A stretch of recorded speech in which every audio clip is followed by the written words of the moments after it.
당신이 찾던 무서운 이야기 고비의 TV.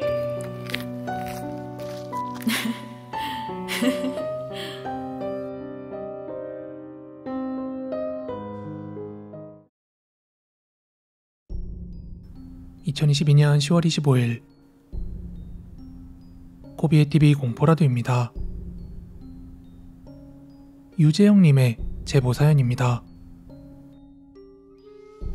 때는 사춘기의 문턱을 넘기 직전인 초등학교 5, 6학년 때쯤이었습니다. 그 당시 TV나 라디오를 켜면 이정현의 와가 흘러나오며 아주 대유행을 하던 시기였습니다. 그때 분위기를 기억하실지 모르겠지만 저는 진짜 한국 가요계의 전성기가 그때가 아닌가 하는 개인적인 생각이 있네요. 아무튼 그때는 음악방송도 꼬박꼬박 챙겨보고 자기 전에 라디오에서 흘러나오는 음악도 많이 듣곤 했답니다. 저희 집에 있던 라디오는 양쪽에 스피커가 달려있는 검은색 라디오였는데 눕혔다 세울 수 있는 손잡이와 그 뒤로 3단봉처럼 생긴 안테나가 달려있었죠. 그리고 가운데는 카세트 테이프를 넣어서 재생할 수 있도록 카세트 칸도 있었습니다. 보물처럼 막 아끼는 것까진 아니었지만 콘센트를 꽂아야만 사용할 수 있었기에 집에서 자기 전에 인기가요 카세트를 넣어서 듣거나 라디오를 듣다 자는 게 저의 소소한 낙이었습니다.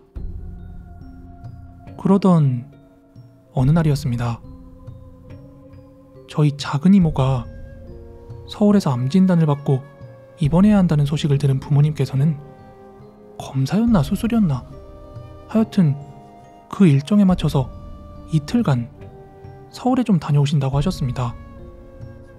그래서 얼마 뒤 제가 등교할 때 부모님께서는 저를 학교 앞에 내려주시고는 곧장 서울로 올라가셨는데 그때 엄마가 부탁해 놓은 게 있어서 저는 친구네 집에서 이틀간 신세를 지기로 했죠. 하지만 남은 하루는 집에서 혼자 있어도 재밌을 것 같아서 친구 어머니에게 말씀을 드리고 하루만 그 집에서 자고 저는 둘째 날 집으로 돌아왔습니다. 집에 돌아와서는 TV도 보고 이것저것들 하면서 시간을 보내고 있었는데 그때 엄마한테 전화가 왔어요. 친구네 아주머니한테 이야기 들었다면서 문단속 잘하고 내일 학교 가기 전에 전화 한번 해주겠다면서 말이죠. 전화를 끄는 전 라디오를 들으면서 자기 위해서 아날로그로 된 다이얼을 돌려 주파수로 맞추고 머리맡에 라디오를 틀어놓은 채 눈을 감고 누워 있었습니다. 사실 어린 나이에 어른들이 이야기하는 그 라디오 내용을 이해한다기보다는 그냥 중간중간 신청곡 중에 제가 아는 노래가 나오면 그게 좋아서 그냥 그런 재미로 들었거든요. 근데 그날은 좀 지루했는지 빨리 잠이 들었습니다. 그러다 제가 잠이 깬 건 아주 이른 새벽쯤? 창밖이 아직 남색이었고 라디오는 제가 끄지 않아서 계속해서 나오고 있는 중이었나 봅니다.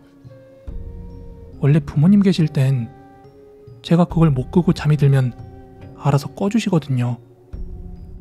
근데 흐리멍텅 누운 채로 잠에서 깬 저는 이상하게 그 라디오 소리가 엄청 거슬리더군요. 그러다가 뭔가 그 방송 자키가 이야기하는 게 너무 괴이하고 무서운 거예요.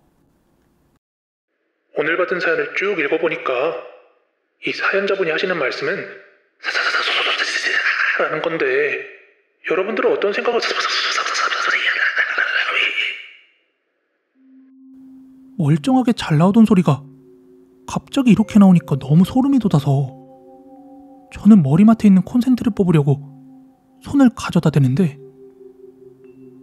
코드가 이미 뽑혀 있는 거예요. 이거 무선 라디오 이런 거 아니거든요. 그래서 눈을 번쩍 뜨고 라디오 쪽으로 눈을 돌리니까 조금 전에 이 녀석이 알아챈 것 같습니다.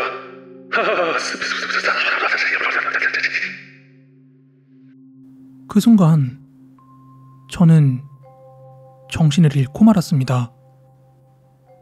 그때도 지금도 그게 너무나 생생해서 꿈이었는지 현실이었는지 구분이 안 갈 정도예요.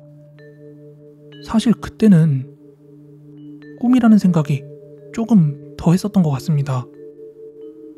그리고 제가 다시 눈을 떴을 땐 해가 쨍쨍하게 떠 있었습니다. 저는 조금 전 일이 떠올라서 라디오 쪽을 먼저 바라봤는데 역시나 코드는 뽑혀 있더군요. 제가 직접 뽑은 적은 없는 것 같은데 그러다 시계를 봤는데 더 무서운 건 등교 시간이 15분밖에 남지 않은 거예요. 그래서 저는 부랴부랴 가방만 들고 학교로 향했습니다. 그런데 등교하고 얼마 있지 않아서 교실에 어떤 행정실? 선생님은 아닌데 학교에서 자주 보이시는 어떤 직원 같은 분이 똑똑하고 문을 여시고는 담임쌤과 뭔가를 이야기하시는데 담임쌤이 제 쪽을 쓱 한번 보고는 뭐라 이야기하시더니 다시 돌아가시더군요. 그리곤 담임쌤께서 코비야, 엄마가 너 아침에 왜 전화 안 받았냐고 학교 잘 나왔는지 걱정되셔서 확인해달라 하셨대. 엄마 지금 집으로 출발하신다네? 이러시더군요. 근데 아침에 전화가 온 적이 없어가지고 그냥 그런갑다 하고 6교시까지 다 마친 뒤에 집으로 돌아갔습니다. 집으로 돌아가자 엄마도 아빠도 두 분 다 집에 계셨는데 아빠가 제게 그러시더군요. 어이 코비 장군, 집에 불날까봐 코드 다 뽑고 나간 거야? 이렇게 묻길래 금시초문인 저는 그게 무슨 소리냐고 물었더니 부모님께서 집에 돌아오셨을 때 집에 있는 모든 전자제품의 코드가 다 모조리 뽑혀 있더래요. 전화선부터 해서 심지어 TV, 냉장고, 선풍기까지 모두요. 근데 진짜 저는 그런 거 건드린 적이 단 한 번도 없었거든요. 제 인생에서 최대 미스테리로 남은 그런 사건 중 하나입니다. 그리고 제가 들었던 그 라디오 소리가 꿈인지 현실인지는 좀 아직까지도 불분명하지만 그 소름 돋는 소리는 아직도 흉내를 내려면 낼 수 있을 정도로 뇌리에 강하게 박혀 있습니다. 진짜 개소름 돋았습니다. 오늘 준비한 무서운 이야기는 여기까지고요. 가시기 전에 좋아요, 구독하기 꼭 좀 한 번씩 부탁드리겠습니다. 여러분들께서 겪으신 무서운 이야기 혹은 알고 있는 무서운 이야기 아래 보이시는 이메일로 많은 제보 부탁드리겠습니다. 저는 내일 더 무서운 이야기로 찾아오도록 하겠습니다. 감사합니다.